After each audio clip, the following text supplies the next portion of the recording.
لێرە لە ئەمریکا ئێرۆ پشتی نیڤرە وەزیرێدا دیێ ئەمریکی جەف سەشن وێ بەرسڤا پرسیارên پانێلەکە جڤاتە سیناتۆرên ئەمریکی بدە سەبارەت تێکەلiyê nûî digal balyozê Rûsî û helwesa rolê wî di derxistina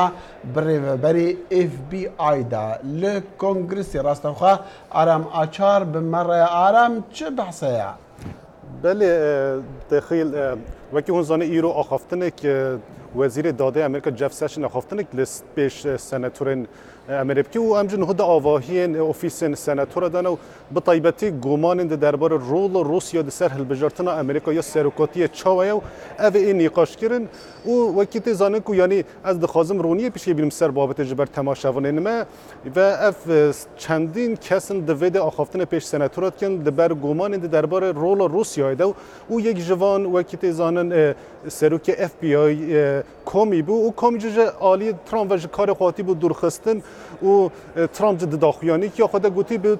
کومی دلیکولین اند درباره رول روسیا لسر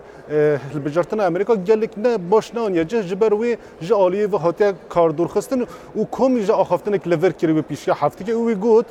و تشته یعنی ولی چکر لیکولین مداوی کر هلوستا ترامپ و بطایبت ایرو سشن یل ویده آخفتن خو پیک بینه و وکی تزانه کو سشن دو جارا وکی گور راپورتین اف بی دو جارا به بالیوز روسی و حتی بو با هف لیبلی و جف سشن اف رد کری بو بله اف جو گمانون مازنتر دکه بله ارم ام زانن مثلا در خستنا